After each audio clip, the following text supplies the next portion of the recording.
नमस्कार, मैं डॉक्टर हेमंत शर्मा। आज आपको स्कैबीज के बारे में बताने जा रहा हूं, जिसे हिंदी में खाज भी कहते हैं। इस वीडियो के माध्यम से हम जानेंगे ऐसे रेजिस्टेंट केसेस जिनको ट्रीट किया गया हो और वो ट्रीट नहीं हो रहे हों। तो रेजिस्टेंट स्कैबीज के बारे में मैं बताऊंगा, जो ट्रीटमेंट के बाद भी ठीक नहीं हो रही हो तो उसको कैसे ठीक करें, और नॉर्मल स्कैबीज है तो उसे कैसे ठीक करें। इसको हम खाज भी कहते हैं, स्कैबीज को खाज भी कहते हैं। अब स्कैबीज का जो देखा जाएगा कि ये कहाँ मिलती है सबसे ज्यादा, ये एक माइट है, एक माइट इन्फेक्शन है जो कि चमड़ी के अंदर रहेगा, ठीक है, स्किन के अंदर छोटे छोटे। फिर वो उसी में अपने एग्स डेवलप करता है और 4 दिन में ये अंडे डेवलप हो जाते हैं स्कैबीज वाले माइट के अंदर, ठीक है। तो 4 डेज का साइकिल रहता है। अब स्कैबीज ज्यादातर पाकिस्तान, बांग्लादेश, इंडिया ऐसे कंट्रीज में देखा गया है कि वहां पे जहां क्राउडेड प्लेस हैं, एक रूम को 10 लोग रह रहे हैं, एक बेड पे 4-5 लोग शेयर कर रहे हैं, बैठ रहे हैं, आ रहे हैं, जा रहे हैं, स्पेस कम है, पॉपुलेशन ज्यादा है, तो वहां पे ये स्कैबीज देखा जाता है।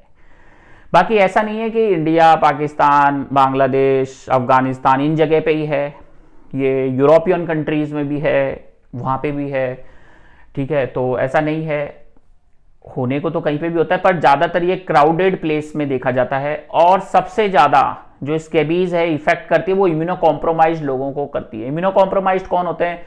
जिनको वायरल इन्फेक्शन है, या छोटे बच्चे हैं, या प्रेग्नेंट फीमेल है, ठीक है। तो इन लोगों में, या कोई पेशेंट कीमोथेरेपी पे है, कैंसर पेशेंट है, तो इन लोगों में स्कैबीज के इन्फेक्शन ज्यादा से ज्यादा देखे जाते हैं। अब स्कैबीज का सिम्टम्स क्या होते हैं? साइन सिम्टम्स, खुजली होती है, छोटे छोटे दाने होते हैं, छोटे छोटे से ब्लिस्टर्स टाइप रहते हैं, वो अंगुली के बीच में मिलेंगे, एडल्ट में गर्दन के नीचे नीचे, ठीक है, अंगुली फिंगर्स के बीच में, एल्बो में, शोल्डर में पे, ये इधर आर्म पिट्स में, ग्रॉइन एरिया के अंदर, ठीक है। तो ये स्कैबीज मिलेगा आपको।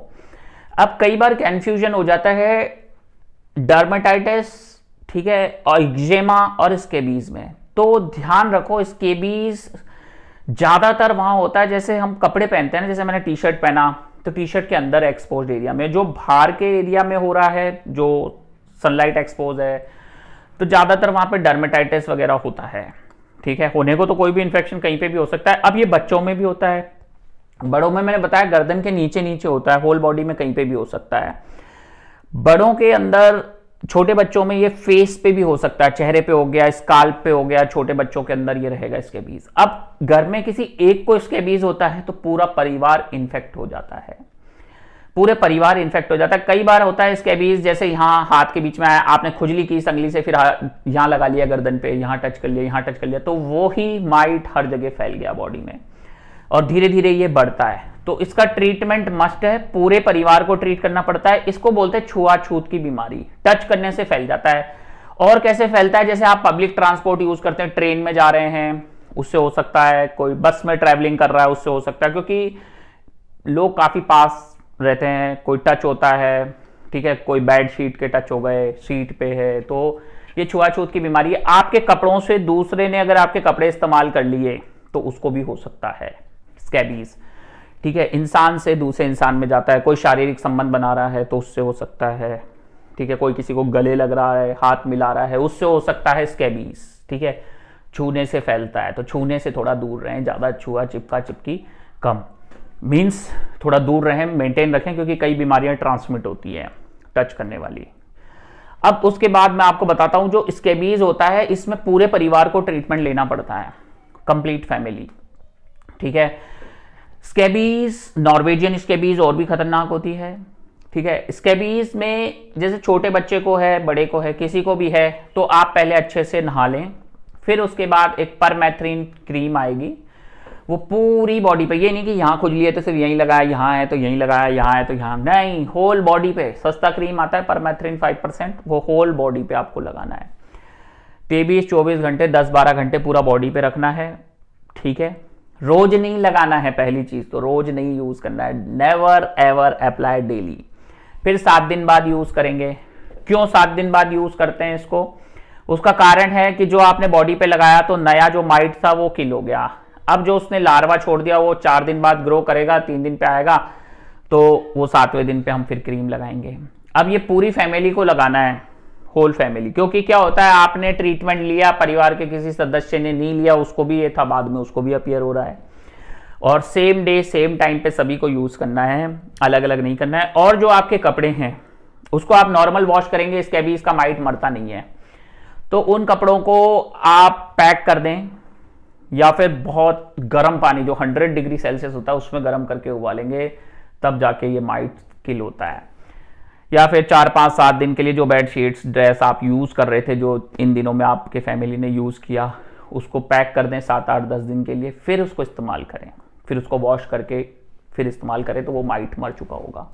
चादर, बेड शीट, इनमें सब में आता है, और नया यूज करें, और ट्रीटमेंट पूरा लेना है। किसी केस में मैंने बोला था रेजिस्टेंट केस बताऊंगा, जिसके अंदर स्कैबीज ठीक नहीं होता ये ऐसा क्रीम लगाने के बाद भी, उस केस में एंटीहिस्टामिन दे सकते हैं, खुजली हो रहा है तो टैबलेट। उस केस में आइवरमेक्टिन दे सकते हैं टैबलेट, पर खुद से कोई दवाई नहीं लेनी, क्योंकि कई बार बहुत सीवियर एडवर्स रिएक्शन डेवलप हो जाते हैं जो आपको नुकसान कर सकते हैं, लाइफ थ्रेटनिंग हो सकता है। तो ऑलवेज डॉक्टर का सजेशन बहुत बहुत जरूरी है, ठीक है। उसके अलावा कैलामाइन लोशन यूज कर सकते हैं, बेंजाइल पेरोक्साइड यूज कर सकते हैं। अब उसके बाद भी इचिंग बढ़ी रही है, ठीक नहीं हो रही है, तो इसका मतलब आपका इम्यूनिटी बहुत वीक है। मैंने अपनी लाइफ में कई रेजिस्टेंट केसेस देखे हैं जिसके पिक्चर आपको गूगल पे नहीं मिलेंगे, ऐसे सीवियर केसेस, और वो ठीक हुए हैं। तो उनमें देखा जाता है उनके इम्यूनिटी पे थोड़ा काम करना पड़ेगा। क्यों नहीं ठीक हो रहे वो? उनको बैक्टीरियल इंफेक्शन भी कन्वर्ट हो गया, जैसे खुजाल लिया, घाव हो गया, अब वहां बैक्टीरिया ग्रो कर गया, तो एंटी बैक्टीरियल ऑइंटमेंट या एंटीबायोटिक आपको देना पड़ेगा। कुछ केस में बहुत लंबे समय से चल रही है, जान ही नहीं पाए, ट्रीटमेंट ले रहे हैं, कुछ भी कर रहे हैं। छोटे बच्चों में चेहरे पे भी लगा सकते हैं परमेथ्रिन, स्काल्प पे भी लगा सकते हैं, आईज हमेशा बचाना है, ठीक है।